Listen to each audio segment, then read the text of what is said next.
जिस पार्टी के लिए हम लोग इतने सालों से काम कर रहे हैं, मेरे स्वर्गीय पिताजी, हम 40 साल से राजस्थान में बदकिस्मती से हम लोग कभी रिपीट नहीं कर पाते हैं। और हम सभी चाहते हैं कि यहाँ पर हमारे को दोबारा जनता का आशीर्वाद प्राप्त हो। उसके लिए जो भी मुझे कहना या सुनाना था या करना था, मैंने अपने दिल्ली में सबको बता रखा है। अब समय में देखते आगे क्या होता है। सचिन, आप यात्रा जो निकाल रहे हैं, सचिव राम सिंह कसवा ने प्रेस कॉन्फ्रेंस करके कहा है कि सचिन पायलट मोदी की भाषा बोल रहे हैं, मिली जुली बीजेपी के टूल बनते हैं। देखो ऐसा है, मैंने अभी भाषण दिया था आपके चैनल में, तो मैंने कहा मेरे पे तो आरोप लग रहे हैं, चलो कोई बात नहीं। इससे भी और निचले स्तर के आरोप लग सकते हैं मुझ पर, मेरे करीबियों पर, मेरे साथ जो काम करते हैं, जो मेरा कुछ हद तक समर्थन भी करते हैं, उन सबको टारगेट करा जाएगा शायद, क्योंकि मैं सड़कों पर अपनी बात को रख रहा हूँ। मुझे उसकी परवाह नहीं है और जनता भी जानती है। और कौन क्या है, किसकी क्या कार्यशैली रही है, किसका क्या इतिहास है, किसकी कितनी इंटेग्रिटी है, कितनी निष्ठा है, ये सभी जानते हैं। और कमिटमेंट क्या है, मैंने कांग्रेस पार्टी के लिए केरल से लेकर कन्याकुमारी तक ऐसा कोई प्रदेश नहीं जाके प्रचार नहीं किया। और जब जहाँ सबसे कठिन चुनौती होती है, चाहे वो बिहार है, यूपी है, बंगाल है, जहाँ कांग्रेस पार्टी का संगठन कमज़ोर है, वहाँ जाकर भी हमने दिन दिन रात रात वहाँ कर खून पसीना बहाए, कांग्रेस पार्टी के लिए समर्पित भाव से काम किया। परिणाम आए ना आए, लेकिन मेहनत ने कमी छोड़ी नहीं। और मैंने एक दिन कहा भी था, मैं कल विधानसभा के अंदर, जब कुछ इशू आप लोगों ने उठाया था कि मेरी सीट कहाँ कर दी है, तो मैंने कहा जब विरोधियों ने आपको प्रेस कॉन्फ्रेंस और इस यात्रा के लिए मना किया, लेकिन आपका जवाब था कि हर बार मुझे ही क्यों कहा जाता है। क्या ये बात सही है? आपको सवाल भी पता है, जवाब भी पता है, तो मुझसे क्या पूछे।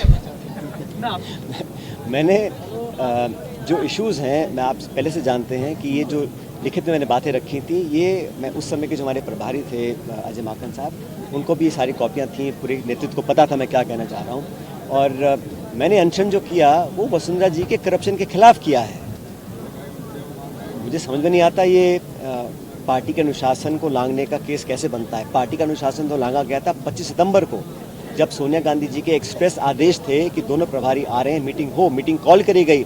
हमारे विधायक दल के नेता ने मीटिंग कॉल करी अपने घर पे, ऑफिशियल मीटिंग नहीं हो पाई। क्यों नहीं हो पाई? इस्तीफे दिए गए, 20, 30, 40 जो भी इस्तीफे दिए थे। और स्पीकर साहब ने कहा कोर्ट में कि वो इस्तीफे रिजेक्ट करने पड़े, क्योंकि वो इस्तीफे अपनी मर्जी से नहीं दिए गए थे। तो किसकी मर्जी से दिए गए थे, क्या दबाव था?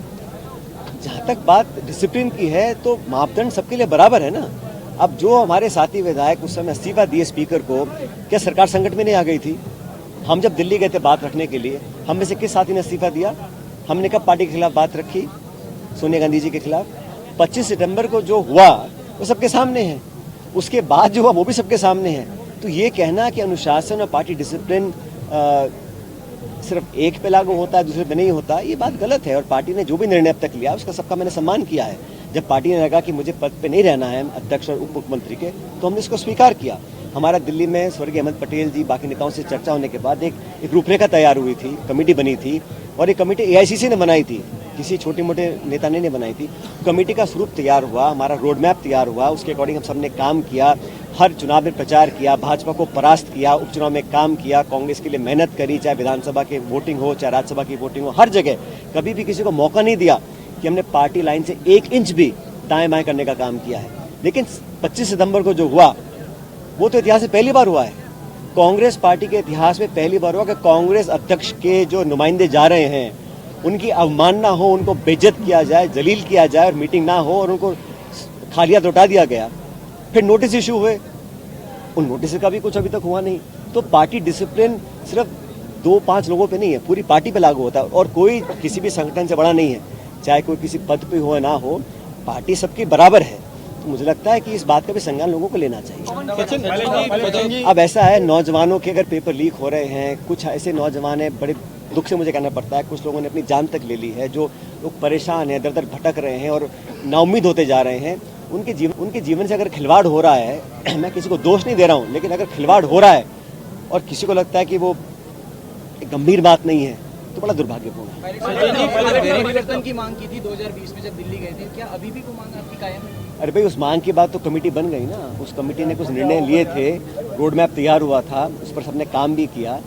अब 2023 के चुनाव आ रहे हैं और मुझे लगा कि जब हम जनता में जाएंगे तो क्या मुँह लेके जाएंगे। जो वादे हमने किए, जो हमने कहा हम जांच कराएंगे, बड़े बड़े स्कैंडल हुए, हजारों करोड़ के स्कैंडल हुए। और ये किसी की कल्पना नहीं है, ये पब्लिक डोमेन में है, अखबार में छपे। हम लोग सीबीआई की मांग करने दिल्ली गए, सीएजी गए, सीबीसी गए, लिखित मांग रखी, उस पर एंड में कार्रवाई नहीं हुई। बहुत ऐसे प्रकरण है। मैं फिर कह रहा हूँ, बजरी का जो इशू है, हर मोहल्ले में जाके हम सब लोगों ने आरोप लगाए कि बजरी में यहाँ माफिया पनपा दिया है, उसको कुछ करें। आज क्या हाल है हम सब जानते हैं, जांच हुई कि नहीं हुई सब जानते हैं। जिस पार्टी के लिए हम लोग इतने सालों से काम कर रहे हैं, मेरे स्वर्गीय पिताजी, हम 40 साल से राजस्थान में बदकिस्मती से हम लोग कभी रिपीट नहीं कर पाते हैं, और हम सभी चाहते हैं कि यहाँ पर हमारे को दोबारा जनता का आशीर्वाद प्राप्त हो। उसके लिए जो भी मुझे कहना या सुनाना था या करना था, मैंने अपने दिल्ली में सबको बता रखा है। अब समय में देखते आगे क्या होता है। सचिन, आप यात्रा जो निकाल रहे हैं, सचिव राम सिंह कसवा ने प्रेस कॉन्फ्रेंस करके कहा है कि सचिन पायलट मोदी की भाषा बोल रहे हैं, बीजेपी के टूल बन रहे हैं। देखो ऐसा है, मैंने अभी भाषण दिया था आपके चैनल में, तो मैंने कहा मेरे पे तो आरोप लग रहे हैं, चलो कोई बात नहीं, इससे भी और निचले स्तर के आरोप लग सकते हैं मुझ पर, मेरे करीबियों पर, मेरे साथ जो काम करते हैं, जो मेरा कुछ हद तक समर्थन भी करते हैं, उन सबको टारगेट करा जाएगा शायद, क्योंकि मैं सड़कों पर अपनी बात को रख रहा हूँ। मुझे उसकी परवाह नहीं है, और जनता भी जानती है। और कौन क्या है, किसकी क्या कार्यशैली रही है, किसका क्या इतिहास है, किसकी कितनी इंटेग्रिटी है, कितनी निष्ठा है, ये सभी जानते हैं। और कमिटमेंट क्या है, मैंने कांग्रेस पार्टी के लिए केरल से लेकर कन्याकुमारी तक ऐसा कोई प्रदेश नहीं जाके प्रचार नहीं किया। और जब जहाँ सबसे कठिन चुनौती होती है, चाहे वो बिहार है, यूपी है, बंगाल है, जहाँ कांग्रेस पार्टी का संगठन कमज़ोर है, वहाँ जाकर भी हमने दिन रात वहाँ कर खून पसीना बहाए, कांग्रेस पार्टी के लिए समर्पित भाव से काम किया। परिणाम आए ना आए, लेकिन मेहनत ने कमी छोड़ी नहीं। और मैंने एक दिन कहा भी था, मैं कल विधानसभा के अंदर, जब कुछ इशू आप लोगों ने उठाया था कि मेरी सीट कहाँ कर दी है, तो मैंने कहा जब विरोधियों, हर प्रॉब्लम का एक सोल्यूशन होता है, और आपके बिजनेस को ग्रो करने का सोल्यूशन है मिशे मीडिया सोल्यूशन। क्योंकि अब डिजिटल मीडिया में छाने के लिए और अपने बिजनेस या प्रोडक्ट को क्लैरिटी के साथ समझाने के लिए आपको चाहिए ऐसे वीडियोस जिन्हें सोशल मीडिया पर देखकर कोई भी आसानी से आपके बिजनेस के बारे में समझे और आप तक पहुंचे। मिशे मीडिया सोल्यूशन है कंप्लीट वीडियो प्रोडक्शन हाउस, जो करता है मदद आपके बिजनेस को ग्रो करने में। मिशे मीडिया सोल्यूशन सिर्फ आपके बिजनेस के लिए एड ही नहीं बनाता, बल्कि उस एड को बनने से लेकर कस्टमर तक कैसे पहुंचाया जाए, इसमें भी मदद करता है। तो अब चाहे आपको बनवाना हो वीडियो एड, या फिर करवानी हो वीडियो एडिटिंग, या फिर बनवानी हो अपने बिजनेस के लिए स्पोक्स पर्सन वीडियो, या फिर करवाना हो अपने YouTube चैनल का SEO, तो आपके लिए है मिशे मीडिया सोल्यूशंस। इनके अलावा मिशे मीडिया सोल्यूशंस आपको देता है world class studio, interactive panel, शानदार कंटेंट राइटिंग। मिशे मीडिया सोल्यूशंस के पास है एक बहुत एक्सपीरियंस्ड प्रोफेशनल्स की टीम, जो देंगे आपके बिजनेस को एक नया आयाम। तो अब देर क्यों करनी, आज ही विजिट कीजिए www.mishemediasolutions.com पर, या फिर कॉल करें 9549700549।